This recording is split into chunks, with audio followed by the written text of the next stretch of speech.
Let's take this discussion further now. Joining us is economist and financial expert and lecturer at the Nasarawa State University, Dr. Uche Owaleke.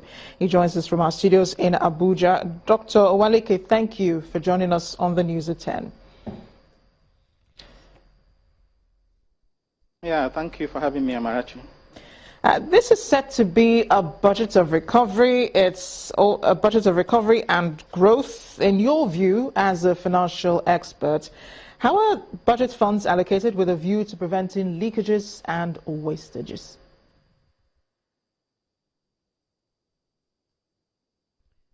Yeah, let us even begin by asking whether the assumptions are realistic, the baseline assumptions.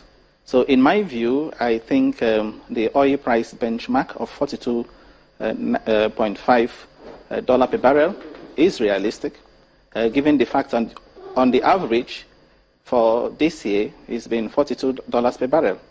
And we also realize that OPEC countries have had a number of agreements, including the fact that we have had forecasts by reliable international organizations, such as the U.S. Energy Information Administration, that put the average price of oil for 2017 at $52 per barrel.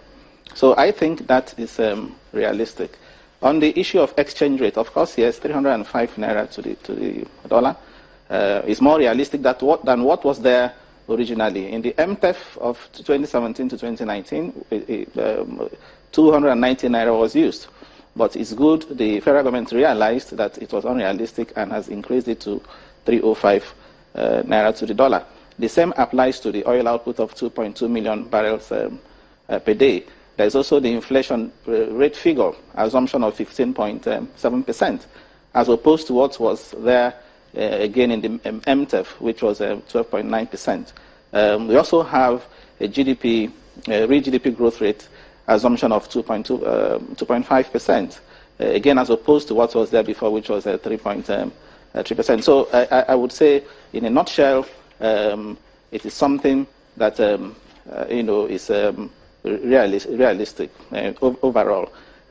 Let us also put into consideration that the deficit, which is 2.18% of GDP, is within the cap provided by the Fiscal Responsibility Act of 2007.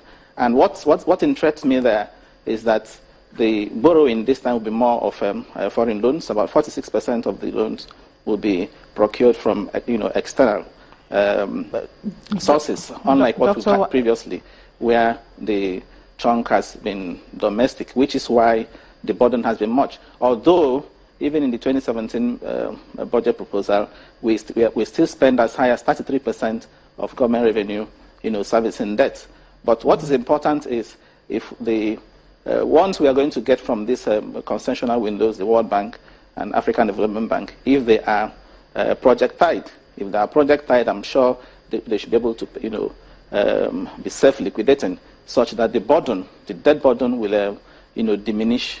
Over time. I'm glad, Doctor, that you've laid the groundwork for us, because that leads me to my next question, which is if you consider the 2017 budget as a balanced one in terms of revenue versus expenditure, and in terms of revenue versus expenditure versus deficits and borrowing plans.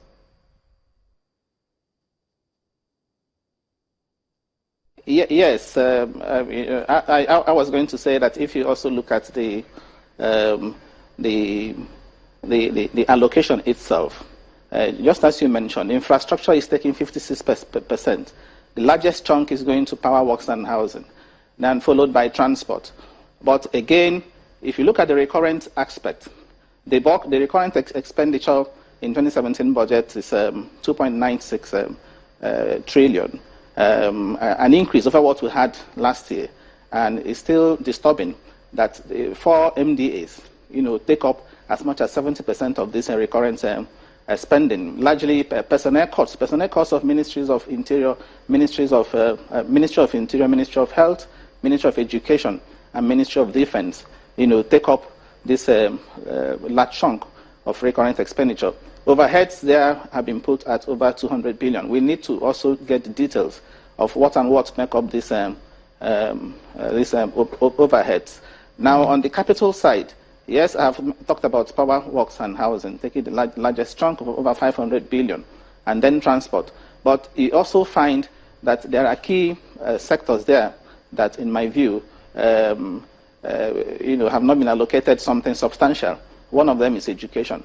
Education has just been allocated 50 billion naira, which, in my view, considering the infrastructure deficits in especially tertiary institutions, I don't think that amount is substantial. But there are also initiatives in the 2017 budget which are commendable. Now, talking about the recapitalization of the Bank of Agriculture and Bank of Industry, but the only snag there is that the amount being voted for that, again, may not be substantial. 15 billion to recapitalize Bank of Agriculture and Bank of Industry. Bank of Agriculture, for example, has been operating with a 50 billion naira capital base. Dr. Bank of Waleke. Industry, 250 billion naira capital base. And given their developmental roles in the economy, you would agree with me that these two developmental banks are undercapitalized. Doctor, yes, agreed. thank you. The government is also talking about the Development Bank of Nigeria, which... Dr. Uche Owaleke, thank you so much for joining us tonight on the News at 10. Appreciate your thoughts as you shared them with us this evening.